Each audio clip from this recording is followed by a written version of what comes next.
Hey, what's up? It's Jim, and today I'm going to talk about the film The Little Prince. When you're talking about this movie in particular, you're really going to have to talk about the adaptation, which, even though this is the first animated feature film, there's been TV shows and mangas and all sorts of things of The Little Prince, but this is the first animated movie of The Little Prince. But The Little Prince, the novella from 1943, is not the centerpiece of the film. It's really about this girl who has a helicopter parent, single mother, who is looking after and trying to make sure she gets into a good school, and the story is told to her through an old kind of kooky neighbor voiced by Jeff Bridges, which is kind of an odd way to do it, especially for a story that's as beloved as The Little Prince was actually on French money for a little bit. So this was an interesting adaptation, which is especially interesting considering now we're so interested in faithful adaptations. We don't really have very many radical adaptations anymore, but in some ways this works. In other ways, it's like if you took The Princess Bride and it was more about the sick grandson and the grandfather reading to him rather than the actual Princess Bride. I think in some ways it complements it. In other ways, I know that the director Mark Osborne, who also directed Kung Fu Panda, apparently did have the story throughout it because he read a study actually from the Gina Davis Studies of Gender, the Gina Davis School of Gender study or something, which made me laugh, just not because it was a study of gender, but because I didn't know Gina Davis did that. When I was like, say what now? Gina Davis. And it is that Gina Davis, by the way. That there weren't many female protagonists in animated films, and he thought maybe he should change that, which is honorable. The idea itself is honorable. And although the story of the little girl is very cliched and something we've seen a million times before, especially in animated and kids films, it's actually quite a good narrative. However, part of me thinks, and when reading about The Little Prince, which I actually have never really read, or if I did, I was such a kid that I don't remember it that well, although this has different animation styles and is a very interesting animated film, would it have been more interesting without that intro, and did we necessarily need it? You might say it's very progressive to have a female protagonist in an animated film and to do different things with it, and sure, I do like that, but is this film stopping a better film from being made, or am I asking this film to make a film that it just really isn't? A little girl who's trying to get into the Worth Academy, which is a great school apparently, which will make you become essential in business, and she flubs the kind of interview audition thing or whatever, and her mom decides to just move her to the school district, which honestly seems like it would have been a better idea in the first place, but whatever. And they move to the school district, so they have to let her in, so I guess it's a public school or a magnet school, I'm not exactly sure. And throughout the summer wants her to get ready to go to the Worth Academy and have a bright future, and has her whole life mapped out. Every single hour, every single month, every single day of the rest of her life is all mapped out in a very managed, micromanaged way, and the little girl really loves that, actually, or that's just the only thing she knows, until one day a kooky old man lives next door voiced by Jeff Bridges, and he has a plane and the propeller goes through the house, and then she goes and meets the old man and finds that he writes these stories that are the Little Prince book that everyone is used to, and he tells her these stories as her summer becomes less and less interested in getting ready for the Worth Academy and more interested in reading The Little Prince. One thing that I don't think anyone is going to ever argue about this film, regardless of the adaptation, is this film is absolutely beautiful, and it's very rare that you see an animated film take two very radically different animation styles, CG in a very DreamWorksy style, which makes sense since it's Mark Osborne who directed the first Kung Fu Panda, not the sequels, and then this kind of stop motion thing, which is the stories of the Little Prince. It's very interesting, it's very beautiful. You have half this kind of Jacques Tati kind of suburbia that's half the suburban neighborhood in Tim Burton. Very much reminds me of like a nightmare version of IKEA, or IKEA, this symmetrical kind of suburban neighborhood that when you look up it just looks like a giant computer chip. Obviously that has a narrative reason to be that way, so you can't really say, oh, it's not like imaginative enough, it's very dry and something, because it's supposed to be that to pronounce the parts of the Little Prince, to pronounce the parts of the old man, and it does that very well. I kind of like the look of it in a little way, but then the parts of the Little Prince are just absolutely gorgeous. They have some epic sunsets that come right out of like a David Lean movie or something. It's absolutely gorgeous, and I apparently learned this did open in select US theaters, so if you do really want to see this and you have a chance to see it in the theater, even though it is on Netflix, I know that's a lot easier and cheaper and whatnot, but I'm saying if you ever have the chance and see it's playing around you, I actually would recommend it, and I didn't know that when I saw it, so maybe movie, I don't know if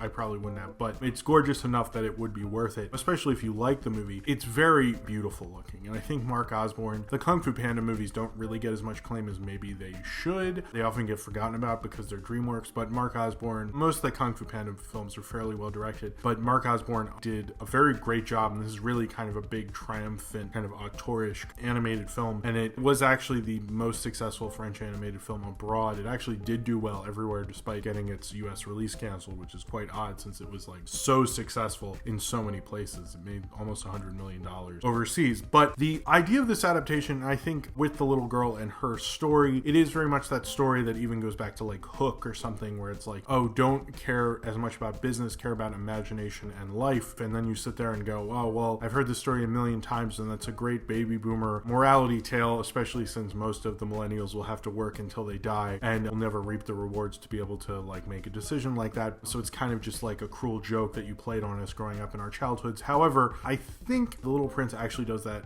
story, that plotline at least, does that story fairly well. I was actually surprised because at the beginning I was like, well, I've seen this before. I've seen this so many times. X and X amount of times. Like, this is not a new plot to me. But while I was watching it, I went, well, but I am kind of swept up in it. And I was surprised how much I got into that plot. Even I have to admit, I preferred the Little Prince parts a lot more than this original part. And I think that probably would have been a lot more radical of an animated film. And I do know the saying that you're not supposed to review a film for what it isn't. You're supposed to review a film for what it is. And that kind of gets into a conflict with this kind of a movie. But when something's so beloved, it's an interesting idea, and certainly something like The Princess Bride did before and with a lot of acclaim. They let their own story kind of come in so much. I find it kind of odd. I find it kind of interesting. I do like the movie. It's not a bad movie. I don't think anyone's going to say it's awful. It's kind of an odd way to present this since it's never been presented on the big screen. I almost kind of think it would have been an interesting way to do like a side film. I just think The Little Prince should have gotten its own due, judging by how great of a story it was. Mark Osborne could have gone, well, no, we really need is a film about a little girl, and I'll make that one after I make The Little Prince. I kind of like this whole idea of two animation styles, so judging what the film is, I very much liked it. Judging on the film what maybe he should have done for the source material and the legendariness of the source material and how important it is to various people and how it was actually on fucking French money and stuff and is kind of important to people and maybe should be given a lot of respect, kind of makes me go, well, I mean, maybe you should have just done The Little Prince. I mean, I kind of really liked the stop motion animation. It was really beautiful. I loved a lot of the performances in this, from Jeff Bridges to Rachel McAdams, who I didn't really realize it was Rachel McAdams. Rachel McAdams is becoming much more of a character actor. Paul Rudd brings a lot of personality. He, from this and Nerdland, I'm starting to think he could really do some great voice work, although I guess he already has Bud Cort, Marion Cotillard, who plays the Rose, Benicio del Toro, kind of more reserved James Franco, Ricky Gervais, Paul Giamatti, Albert Brooks, and Riley Osborne, the director's son, who is quite good as the Little Prince, as well as Mackenzie Foy, who's from Interstellar, the girl in Interstellar, who plays the little girl, and she does a very good job as well. And it has an amazing cast, and they're very well utilized, and they get the little roles they have and bring a lot of personality to them in roles that really need that personality to be very distinctive. But I really like what it says about death. A lot of kids' films don't tackle death, and it is a scary subject to talk to kids about because, you know, most of your kids will die eventually. Maybe not like while they're kids, hopefully, but they will, and you kind of have to at least at some point tell them. And I think this is kind of a more interesting way to do that because it isn't presented as a horrible thing. The whole idea of summer ending, the whole idea of the old man dying, all these ideas that are going throughout it are presented in more of a matter-of-fact way, like that's life, and we have to move on from it, and we have to live with that. We have to understand that, and I think that's a healthier way to go about death. I find often too many times, although death is very dramatic, and if someone you know who's important to you dies, it does feel like kind of a turning point. It does feel like this kind of big mark in your life that when you think of that year, you think of that time, it's hard to not think of that and think of that how that's either a turning point or the end of something, which I guess it is because they're dead and stuff. I look at The Little Prince and I really like that, and I like that a children's film took that on, and maybe that's French culture, and this was half made in France, half made in Montreal, or I think animated in Montreal and storyboarded and developed in France, I believe. I like that idea about it because I think it's a very healthy idea, and I don't think its views on death were bad. I think they're actually quite mature for an animated film, and probably more mature than a lot of dramas that get acclaim for it, because it fits naturally within kind of this more kind of CG cliched plot than you'd really expect. I often talk about how films remind me of classic Hollywood because they sneak messages in there. And I think The Little Prince, at least through the girl story, really reflects that. But I know The Little Prince, the story has a much more tragic ending, and it kind of gets into that. Now, the estate of the author Anton de Saint-Exupéry, I think, which I'm sure I butchered, was okay with this version. They felt it lived up to the original novella. I like what this film is saying. I generally like this film, and I like a radical adaptation sometimes, and I understand why people do that, because certain things won't work as well in film, but I would have been fine with a weird stop motion Little Prince movie, and unfortunately we didn't get that. We got this, and I'm fine with this. I enjoyed this. I think it's actually probably one of the better animated films I've seen this summer. It